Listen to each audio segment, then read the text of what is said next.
जय हिंद प्यारे साथियों, आप सभी का हमारे YouTube चैनल पे स्वागत है। आज हम आपको पढ़ाने जा रहे हैं मिट्टियों के विषय में। जैसा कि हम जानते हैं, भारत में विभिन्न प्रकार की मिट्टियाँ पाई जाती है, लेकिन उसमें विशेष रूप से 8 प्रकार की मिट्टी पाई जाती है। तो उस 8 मिट्टियों में सबसे पहले मैं आज जलोढ़ मिट्टियों के विषय में बताने जा रहा हूँ। जैसा कि मैं एक एक वीडियो, छोटे छोटे वीडियो आपको मिट्टियों के विषय में बताते चलूँगा और मैप के माध्यम से सिखाते चलूँगा। तो आज हम आपको मैप के माध्यम से फिलहाल जो लिखा है इसको पढ़ेंगे, आपको बताएंगे। उसके बाद फिर मैपिंग के माध्यम से सारी वीडियो उसमें मतलब सारी मिट्टियों के विषय में आपको बताते चलते हैं। ठीक है, तो चलिए हम देखते हैं जलोढ़ मिट्टियों के बारे में। तो जैसा कि जलोढ़ मिट्टी मुख्य रूप से हिमालय से निकलने वाली प्रमुख नदियों के निक्षेपों से बहा कर लाई गई गाद के माध्यम से उत्तर भारत के विशाल मैदानों में निर्माण करती हैं। उत्तर भारत के विशाल मैदान और कुछ रूप से डेल्टाई इलाकों में, नदियों के डेल्टाई इलाकों में बनती है। मुख्य रूप से उत्तर प्रदेश के उत्तर भारत के सारे इलाकों में, जैसे बिहार, उत्तर प्रदेश, हरियाणा, पंजाब, बिहार, इस एरिया में बंगाल, पश्चिम बंगाल होते हुए पूरे एरिया में मुख्य रूप से जलोढ़ मिट्टी पाई जाती है। देखो, जलोढ़ मिट्टी मुख्य रूप से हिमालय से निकलने वाली नदियों के द्वारा लाए गए अवक्षेपों या अवसादों से बनी है, जिसे काप या कछारी मिट्टी भी कहते हैं। कछारी का मतलब होता है नदियों के किनारे वाला एरिया, तो वो सब कछारी एरिया कहलाते हैं। और देखो, उन नदियों में जैसे सतलज, गंगा एवं ब्रह्मपुत्र एवं उसकी सहायक नदियां, जो इनके ब्रह्मपुत्र, गंगा, सतलज, तो गंगा जी की सहायक नदी जैसे जमुना रामगंगा, मुख्य रूप से चार सहायक नदियों, इनके द्वारा लाई गई चारों तरफ से मिट्टियों को इकट्ठा करके जो एरिया बनता है, जो क्षेत्र बनता है, उसी को जलोढ़ या काप या एलुवियल सॉइल कहते हैं। तो हमारे मैप के माध्यम से आपको दिखाना चाहते हैं कि पहले आप इंडिया का मैप भी सीखते हैं, आपको इंडिया का मैप भी सिखाएंगे। उसके बाद मैप के माध्यम से आपको सारी मिट्टियों को एकदम क्रिस्टल क्लियर कर देंगे। आप मिट्टियों के माध्यम से बहुत अच्छे तरीके से, मैप के माध्यम से बहुत अच्छे तरीके से मिट्टियों के विषय में जानकारी ले सकते हैं। जैसे मैं क्या आपको एक अभियान चलाया हूँ, उसका एक पार्ट है, तो मैं आपको ज्योग्राफी के सारे पार्ट बहुत अच्छे से कवर कराऊंगा मैप के माध्यम से। तो आप मैप भी बनाना सीखिए। आइए मेरे साथ चलते हैं मैप पे। ओके, तो देखो यहाँ से गुजरात, ठीक है, गुजरात से मैप उठाते हैं। गुजरात होते हुए फिर इधर आते हैं, मुंबई होते हुए फिर ये केरला और इधर तमिलनाडु, फिर आंध्र प्रदेश होते हुए पश्चिम बंगाल और फिर इधर राजस्थान और फिर ये जम्मू कश्मीर होते हुए उत्तराखंड, फिर ये सिक्किम इधर अरुणाचल प्रदेश है ना, नागालैंड, मिजोरम, त्रिपुरा, मेघालय होते हुए पश्चिम बंगाल होते हुए फिर इसमें मिल जाते हैं। तो इसी तरीके से मैपिंग को आपको बहुत फास्ट बनाना है और अच्छे से बनाना है। मैपिंग सीखो, उसके बाद फिर आपके विषय में सारी बातें इसमें आपको सिखाते चलते हैं। जैसे देखो, आप लिखा है मैपिंग में, हमने आपको कहा ये हिमालय क्षेत्र है। हिमालय क्षेत्र के द्वारा जो बनी हिमालय क्षेत्र में जो मुख्य रूप से नदियां सतलुज, गंगा और ये ब्रह्मपुत्र, यहाँ से ब्रह्मपुत्र निकलते हुए आके बंगाल की खाड़ी मिल जाती हैं। तो इस वाले एरिया में देखो सतलुज और इधर सिंधु, इधर ऊपर में सिंधु, झेलम, चेनाब, रावी, सतलज, ब्यास और ये पूरी एरिया, इधर गंगा की सहायक नदियां रामगंगा, गोमती, घाघरा और इधर से दक्षिण से मिलने वाली प्रमुख नदी यमुना और इनकी केन, घसान, चंबल, केन, घसान, बेतवा, सोन, इस प्रकार से चारों तरफ से इधर लाई गई उत्तर भारत की सारी नदियां इकट्ठा होकर के बहुत विशाल क्षेत्र का निर्माण करती हैं, जिसको हम दोमट या काप या जलोढ़ मिट्टी कहते हैं। ये विशाल एरिया, ये पूरा विशाल एरिया, सारा विशाल एरिया, आप इसको जलोढ़ मिट्टी के नाम से जानी जाती है। जैसा कि इसमें लिखा है, आप देखो, इनके द्वारा इस मिट्टी सर्वाधिक विकास भारत के उत्तरी मैदानी भागों में हुआ है। इसके अलावा तटीय मैदानी एवं प्रायद्वीपीय भाग के नदी बेसिन एवं डेल्टाई भागों में भी यह मृदा पाई जाती है। तो हम देखते हैं कि इसके अलावा तटीय मैदान जैसे फॉर एग्जाम्पल ये इलाका, तटीय मैदान, ये पूरा इलाका,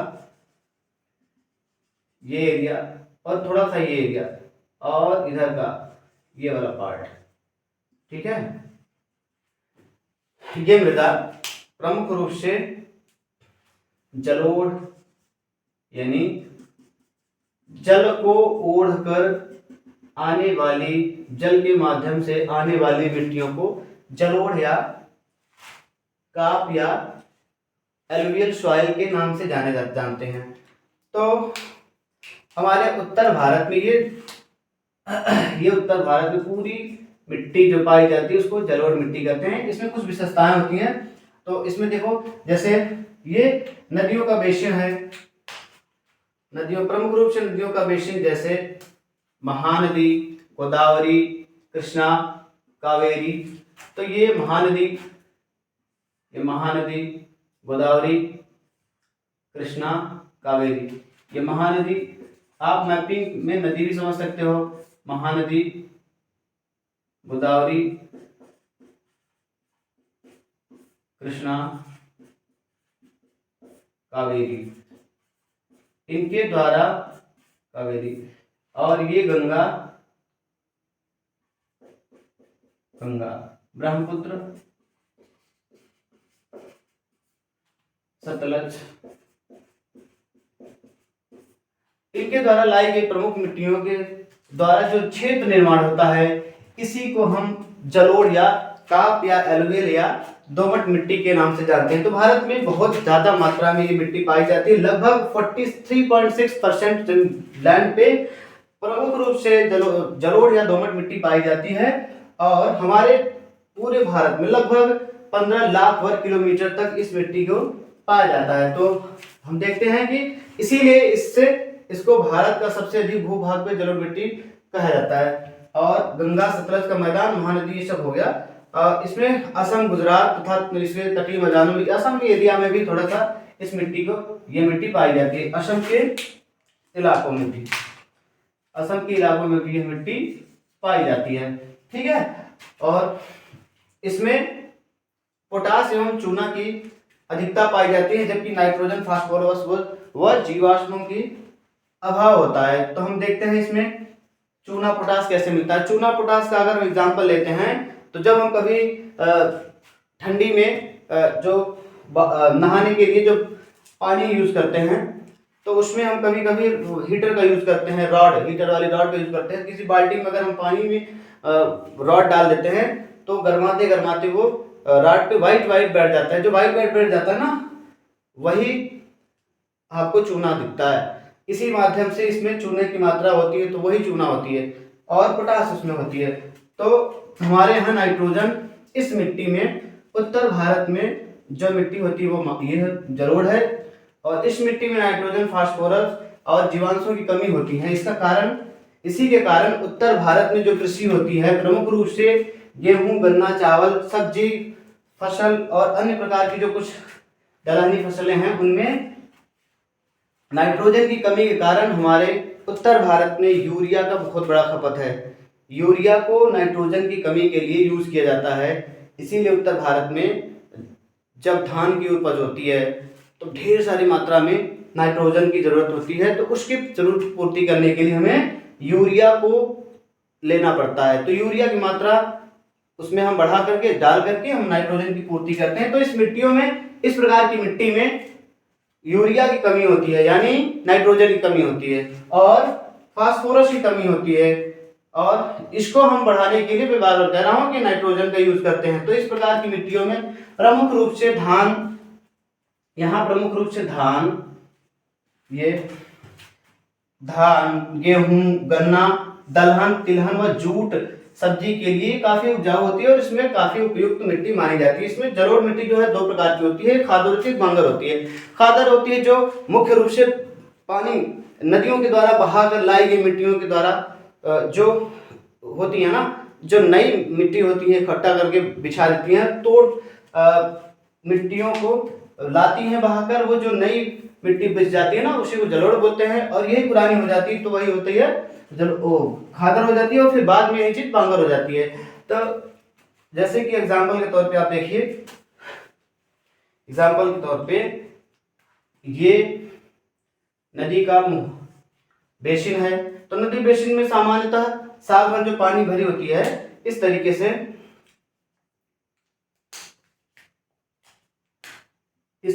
पानी सामान्य मौसम में, गर्मियों के मौसम में इस तरीके से पानी नदी की बेसिन में भरी होती है। लेकिन जब बाढ़ आता है यही पानी धीरे धीरे बढ़ता जाता है और नदियों में गाद और छेप निक्षेप, ये किनारे पानी के माध्यम से ये किनारे किनारे ऐसे ऐसे इकट्ठा हो जाते हैं।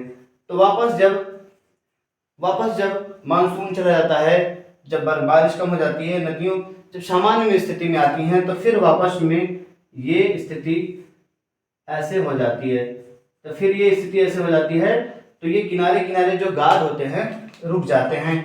तो ये जो गाद निक्षेप और छेप होते हैं ये मोटे तौर पे जमा हो जाते हैं इधर। तो इसी मिट्टी को हम खादर बोलते हैं और ये बहुत उपजाऊ होती है। जैसे हमारे कभी इलाकों में देखो छनवर, तरी, ये सब इलाका जो होता है ना वो बहुत उपजाऊ होता है, इसी मिट्टी को बोलते हैं खादर। तो जो छनवर और तरी हमारे वहाँ होती है, कहीं भी जो छनवर तरी होती है वो खादर मिट्टी कहलाती है। उस इलाकों में किसी भी प्रकार की फसलें बोई जाती हैं तो बिना खाद की जरूरत, वहाँ खाद की जरूरत होती नहीं, बिना खाद का होती है। और वो सबसे शुद्ध अनाज भी होते हैं। वहाँ के द्वारा बोई गई मिट्टियों में जो अनाज होते हैं सबसे शुद्ध और बहुत अच्छे मात्रा में पैदावार होती है। पानी की वहाँ पे समस्या नहीं होती, खाद की समस्या नहीं होती। ऐसे प्रकार की मिट्टियों को खादर बोलते हैं। और उसके ऊपर उसके छोड़ के जो इलाका होते हैं उसको बांगर बोलते हैं। पुरानी जलोढ़ मिट्टी, यही जलोढ़ मिट्टी 2-3 साल बाद बांगर हो जाती है। पिछले साल जो होते फिर बार बार जो आती हैं वो खादर होती रहती हैं।